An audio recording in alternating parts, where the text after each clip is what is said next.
There's a lot that was going on this week on the internet. We've talked a lot about Austin McBroom and Jason Nash, so I wanted to talk about all the other things that have also happened this past week that has been a super hot topic. We're talking about TikTok drama, JoJo Siwa moving out on her own, and Tana Mongeau calling out Alabama Barker. To start, let's get into what is going on TikTok because people are quite upset and shocked by recent announcements. Earlier this week, Universal Music Group, which represents big name artists like Taylor Swift, Olivia Rodrigo, Bad Bunny, and so many others, said that it would no longer allow its music on TikTok. This means that users on the app are no longer going to be able to search and see popular songs. Tons of TikToks have had their sounds removed due to copyright since UMG started the process of removing all of their artists' music from the app. This also means UMG artists won't even be able to use their own songs in TikToks, which has been a huge promotional aspect of music in the last couple of years, with songs going viral on the app and artists blowing up as a result.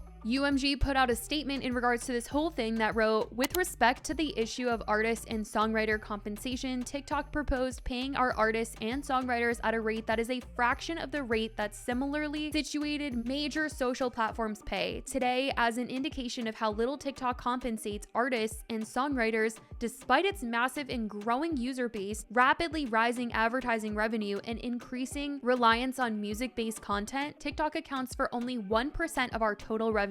Ultimately, TikTok is trying to build a music-based business without paying fair value for the music." It wasn't all just about compensation as well, as they addressed AI on TikTok, saying, "On AI, TikTok is allowing the platform to be flooded with AI-generated recordings, as well as developing tools to enable, promote, and encourage AI music creation on the platform itself, and then demanding a contractual right which would allow this content to massively dilute the royalty pool for human artists in a move that is nothing short of sponsoring artist replacement by AI. Further, TikTok makes little effort to deal with the vast amounts of content on its platform that infringe our artists' music, and it has offered no meaningful solutions to the rising tide of content adjacency issues, let alone the tidal wave of hate speech, bigotry, bullying, and harassment on the platform. The only means available to seek the removal of infringing or problematic content, such as deepfakes of artists, is through the monumentally cumbersome and inefficient process which equates to the digital equivalent of whack-a-mole. But when we proposed that TikTok takes similar steps as our other platform partners to try and address these issues, it responded first with indifference and then with intimidation. As our negotiations continued, TikTok attempted to bully us into accepting a deal worth less than the previous deal, far less than the fair market value and not reflective of their exponential growth. How did it try to intimidate us? By selectively removing the music of certain of our developing artists while keeping on the platform our audience-driving global stars."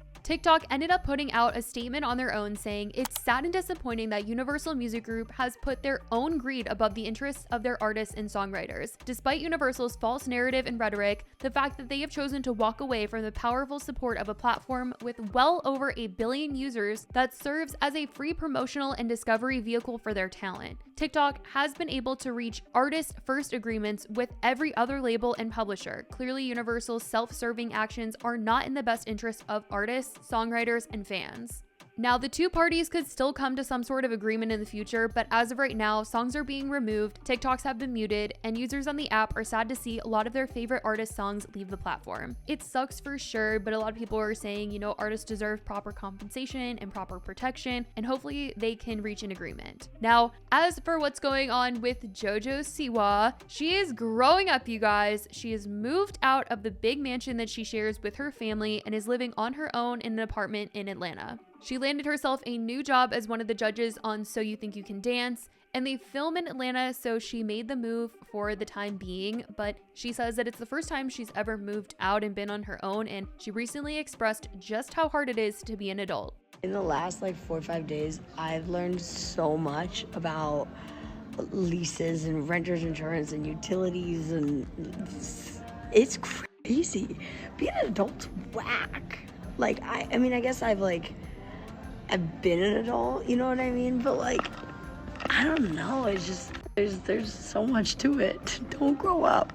For the longest time, JoJo has said in interviews that she feels so old, all her friends are majority adults because it's who she can relate to best because she was growing up in the industry and she's always surrounded by adults making business moves and business decisions and she felt like a grown-up. But now we're hearing from JoJo that it's really hitting her now that she is fully experiencing adulthood. And people reacted to what she had been posting on her Snapchat, letting her know that she is actually really lucky to be in the position that she is in, because if she is simply being humbled by how hard it is to move, they were telling her to imagine if she couldn't afford to furnish the whole place right away, and just telling her that if she thinks this is whack, then she should step foot in their shoes. Basically telling her not to complain because she's rich and they don't think that her life can be hard, which everyone has their own struggles. Just because one person might have it harder than the other doesn't mean that, you know, someone else isn't going through like a hard time or can't be exhausted. But it's kind of turned into a whole mess of people not wanting to hear her complain. But the way I see it is that this seems to be a stepping stone for JoJo and realizing things and probably making her appreciate the things that she has so much more, or the times where she was living with her parents. Plus, it did seem like she was moving on her own when she probably has the funds to hire people to move stuff in for her and build furniture and bring them upstairs, but she seemed to want to do everything herself. But when it comes to JoJo, opinions are all over the place. Hopefully, maybe now that she's like moved out and is saying like, you know, adulthood is hard, she'll like try to find friends that are her own age, that are not Colleen Ballinger, that she will want to like vent about this stuff with. Just a thought. But anyway, speaking of opinions being all over the place, this Alabama Barker and Tana Mongeau drama is quite the mess. Lots of opinions are going around surrounding this story from both sides, but basically to break it down, Alabama Barker, who is Travis Barker's daughter, recently posted a TikTok and someone commented and said, "It's giving Tana Mongoose." And she said, "No thanks." Now, this was obviously them saying that she looks like Tana Mongeau, and Tana ended up talking about seeing this on her canceled podcast with Brooke, saying that at one point in time, when Alabama Barker was younger, she would hit Tana up in her DMs talking about how pretty she was, that she really liked her, and wanted to know who did Tana's hair, set her up with the people that did her hair. And she said that after Alabama started getting some fame herself, she unfollowed Tana and they never talked again. And she's seeing Alabama now say no thanks in response to someone saying that she's resembling Tana, and Tana was a bit offended by that. No thanks. Yeah. No thanks. First of all, if looking like me is giving no thanks, why'd you slide in and say I was So pretty? pretty, yeah. Why did you want my hair girl 17 times? Like, what? You know what I mean? Like, you were trying to give Tana Mongoose with the blonde tape-ins when you asked me who did that.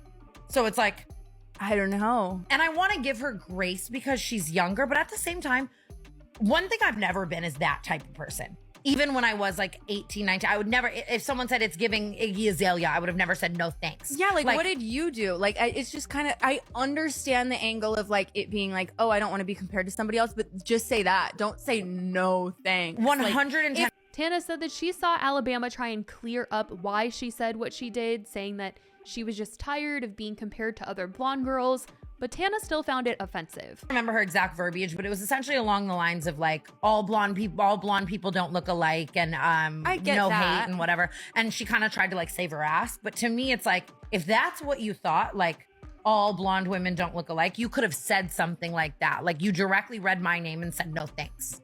Listen, it was offensive whether she meant it to be or not. It just, there's no way, in my opinion, like every time I see that screenshot and I see her saying no thanks, there's no way to interpret that, in my opinion, as not rude. After the podcast episode aired, Alabama's comment section on TikTok and Instagram was filled with people saying no thanks and or mentioning Tana, and she eventually posted a TikTok that felt like a response. I want to apologize to all of you for what I did. It was very wrong and I am very sorry. I just would like to move on and lead a normal life. Tana ended up commenting on it, finding it funny, and Alabama responded to some more comments about the whole situation. Someone said, "I don't see why you took it as an insult. Both of y'all are baddies." And she said, "I didn't. I'm just sick of being compared to people. It got flipped tremendously." Someone also said to her, "Go on the podcast." And she said, "I should, huh?"